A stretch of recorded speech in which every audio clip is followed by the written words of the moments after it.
शहा, माननीय देवेंद्रजी फडणवीस, माननीय अजितदादा पवार, माननीय एकनाथजी शिंदे, माननीय मुरलीधरजी मोहोळ आणि सर्व मान्यवर आज या ठिकाणी उपस्थित आहेत।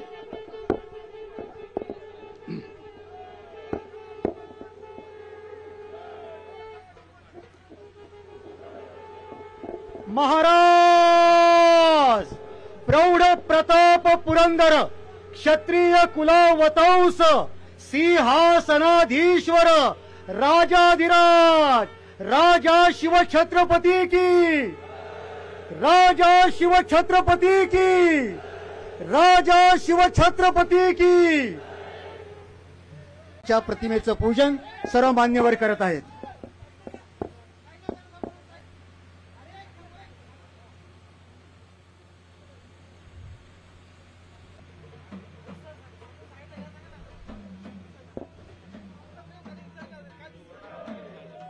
बोला छत्रपती शिवाजी महाराज की।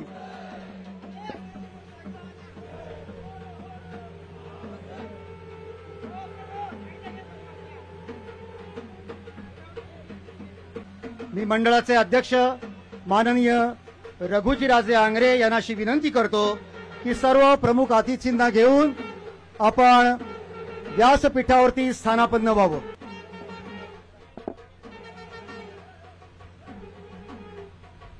गांभीर्य ओळखून आपण सर्वांनी योग्य ती शांतता।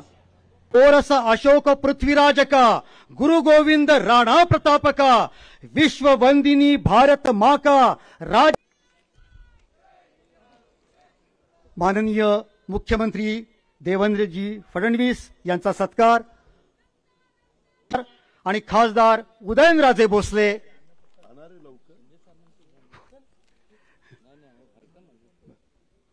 महाराष्ट्राचे उपमुख्यमंत्री माननीय एकनाथजी शिंदे यांचा सन्मान या ठिकाणी होतो आहे। तो या राष्ट्राचे दैवत समजतो।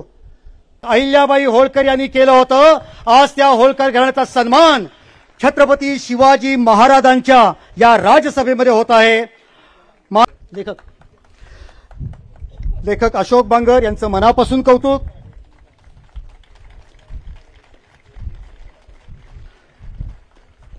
दोन 2010 पासून आपण शिवपुण्यस्मृती रायगड पुरस्कार देण्यास सुरुवात केली। सर्वप्रथम हा पुरस्कार आपण पद्मविभूषण शिवशाहीर बाबासाहेब पुरंदरे यांना दिला। त्याच्यानंतर निनाद बेडेकर, पांडुरंग बलकवडे, प्र.के. घाणेकर अशा अनेक मान्यवरांना दिला। आज या ठिकाणी आपण निमंत्रित केलं आहे दुर्ग महर्षी निळकंठ। सर्वप्रथम या ठिकाणी मी व्यक्तिशः माझ्या वतीने आणि उपस्थित व्यासपीठावरती सर्व मान्यवरांच्या वतीने विनम्रपणे राजमाता जिजाऊ महाराज, छत्रपती शिवाजी महाराज आणि छत्रपती संभाजी महाराजांना अभिवादन करतो। आणि आज या व्यासपीठावरती आवर्जून राजधानी रायगड येथील 345व्या पुण्यतिथी निमित्त या ठिकाणी उपस्थित असलेले आदरणीय अमितजी शाह, त्याचबरोबर मुख्यमंत्री देवेंद्रजी फडणवीस, उपमुख्यमंत्री एकनाथजी शिंदे साहेब, उपमुख्यमंत्री अजितदादा, मुरली अण्णा, चंद्रकांत दादा, भरत शेठ गोगावले, आशिषजी शेलार, आदिती तटकरे, प्रवीणजी दरेकर, प्रशांतजी ठाकूर, महेशजी बालदी, विक्रांतजी पाटील, धैर्यशील पाटील, जगदीश कदम, रघुजी राजे आंग्रे, सुधीर थोरात आणि सर्व रायगड समितीचे सर्व पदाधिकारी, उपस्थित सर्व शिवभक्त, सर्वप्रथम या ठिकाणी आज एका थोर व्यक्तीला नतमस्तक होण्याकरता आपण या ठिकाणी उपस्थित राहिलोय. छत्रपती शिवाजी महाराजांनी त्या काळात एक विचार दिला होता, समतेचा दिला होता, सर्वधर्म समभावाचा दिला होता. एकमेव असा एक राजा होऊन गेला, एक व्यक्ती होऊन गेला, एक युगपुरुष होऊन गेला की ज्यांनी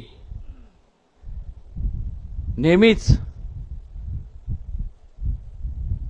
दुसऱ्यांचा विचार केला, आयुष्य दुसऱ्या लोकांकरता वेचलं. ह्या संपूर्ण विचार घेऊन स्वराज्याची स्थापना केली आणि आज आपण जी लोकशाही पाहतोय, ज्या लोकशाहीत आपण वावरतोय, त्या काळात जो त्यांनी विचार दिला होता की लोकांचा सहभाग हा राज्यकारभारात असला पाहिजे. आणि म्हणूनच आज जी लोकशाही आपण पाहतोय त्याचा मूळ पाया जर कोणी रचला असेल तर छत्रपती शिवाजी महाराजांनी. पण मात्र अनेकदा आपण पाहतो, म्हणण्यापेक्षा अलीकडच्या काळात त्यात वाढ झालेली पाहायला मिळते. ज्या छत्रपती शिवाजी महाराजांनी स्वतःचं आयुष्यातला प्रत्येक क्षण लोकांसाठी वेचला, त्यांच्या हितासाठी वेचला, आज त्यांचा अवमान केला जातो. आणि त्यामुळे आज या ठिकाणी आदरणीय अमितजींना आणि देवेंद्रजींना मी सगळ्या महाराष्ट्राच्या वतीने, देशाच्या वतीने, सर्व शिवभक्ताच्या वतीने एक 4-5च मागण्या करणार आहे. पहिली मागणी म्हणजे की महाराजांच्या बाबतीत, महाजिजाऊंच्या बाबतीत आणि संभाजी महाराजांच्या बाबतीत एक कायदा करण्यात यावा, तो सुद्धा कॉग्निझेबल, नॉन बेलेबल आणि किमान 10 वर्ष त्याला बेल मिळाली नाही पाहिजे.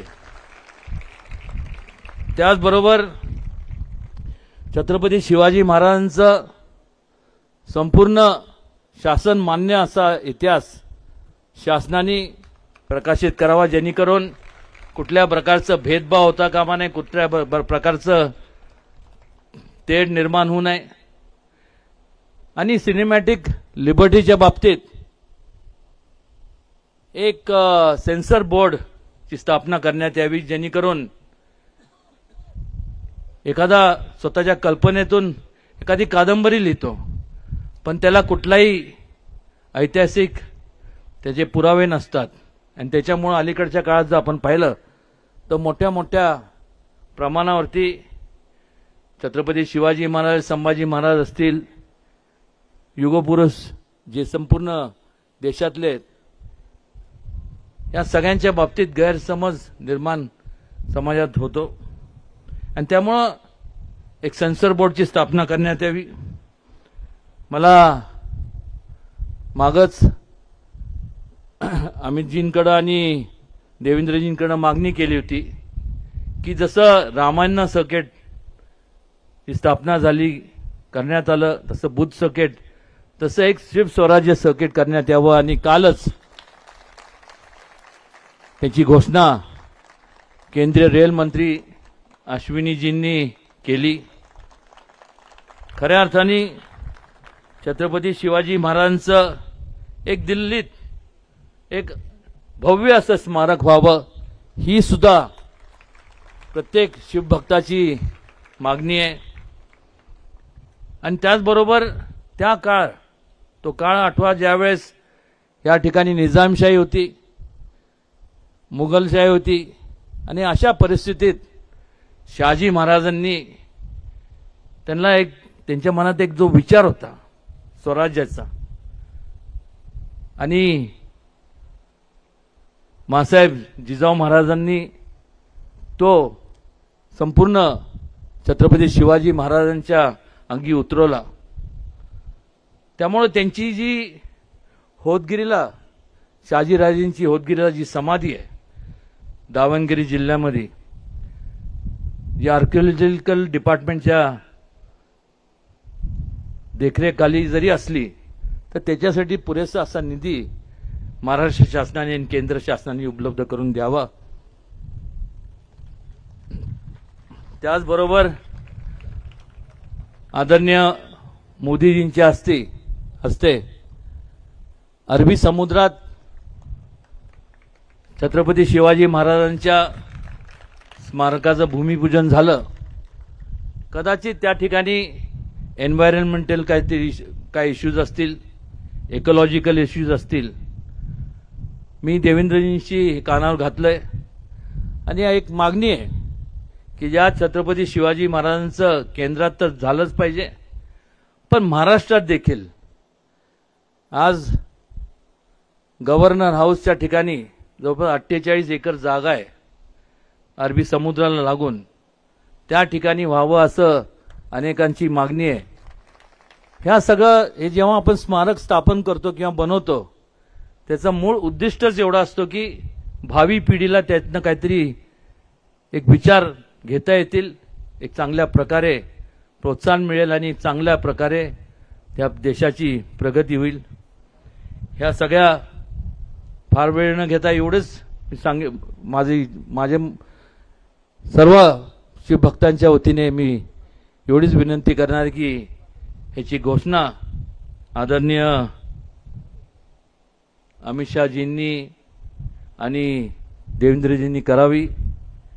शिवभक्तांचं आणि हे सर्व ज्या काही योजना आहेत याकरता संपूर्ण अनेक वर्षापासूनच्या मागण्या आहेत, या पूर्ण झाल्या तर निश्चितपणे त्याचा संपूर्ण आनंद महाराष्ट्राला नाही तर देशाला होईल, एवढंच या प्रसंगी सांगतो। आणि पुन्हा एकदा आज या ठिकाणी या सर्वांचं स्वागत करतो आणि थांबतो।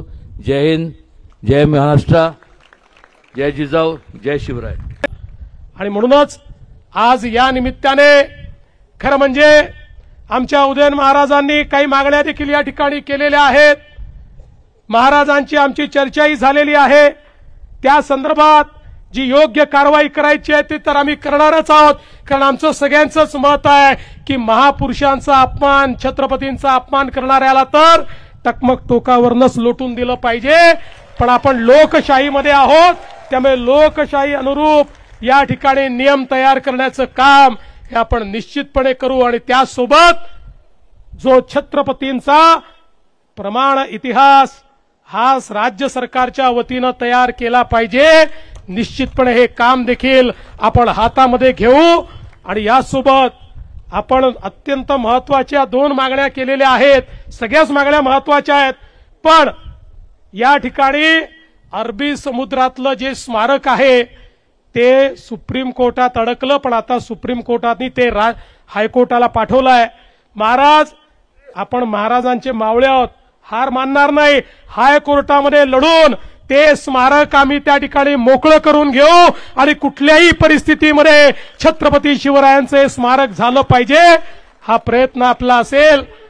आणि मैं आदरणीय गृहमंत्री जी से इतना ही निवेदन करना चाहता हूं कि हमारे उदयन महाराज ने जो बात कही वो बात बहुत महत्वपूर्ण है कि दिल्ली में भी छत्रपति शिवाजी महाराज का एक राष्ट्रीय स्मारक होना चाहिए। उसके लिए हम आपके पास आएंगे और आपकी मदद लेकर वहां पर उचित स्थान पर ये राष्ट्रीय स्मारक तैयार करने का हम प्रयास करेंगे। मला एक अजून गोष्ट आपल्याला सांगायची आहे की आपल्या देशाचे आपले लाडके प्रधानमंत्री माननीय मोदीजींनी आपल्या छत्रपती शिवरायांच्या 12 किल्ल्यांना युनेस्कोची हेरिटेज साइट म्हणून, विश्व हेरिटेज म्हणून त्या ठिकाणी नॉमिनेट केलेला आहे। आता 18 ते 21 या कालावधीमध्ये फ्रान्समध्ये युनेस्कोच्या समोर आमचं प्रेझेंटेशन त्या ठिकाणी होणार आहे। तर मेहेंदळे यांनी लिहिलेला Chhatrapati Shivaji the saviour of Hindu India हे पुस्तक ते आपल्याला या ठिकाणी देत आहेत। यानंतर मी माननीय अजितदादा पवार आणि आदित्यताई तटकरे यांनाशी विनंती करतो की त्यांनी अमितभाई शाह यांचा सत्कार करावा।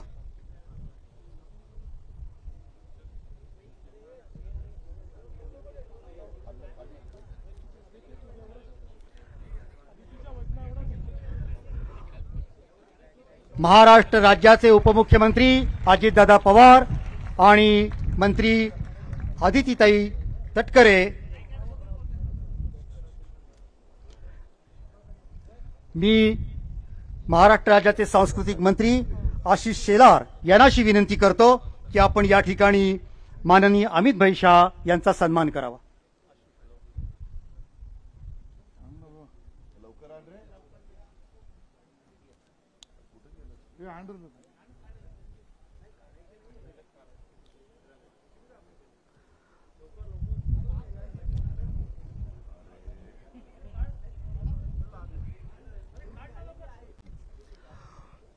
सांस्कृतिक मंत्री आशिष शेलार अमितभाई शाह यांचं या ठिकाणी स्वागत करत आहेत, सन्मान करत आहेत आणि त्यांना स्मृतिचिन्ह भेट देत आहेत. त्याचप्रमाणे महाडचे लोकप्रिय आमदार आणि राज्याचे मंत्री आणि यानंतर आपले सर्वजण ज्या क्षणाची आतुरतेनं वाट पाहत आहोत असे भारताचे केंद्रीय गृहराज्यमंत्री आणि पोलादी पुरुष अमितभाई शाह.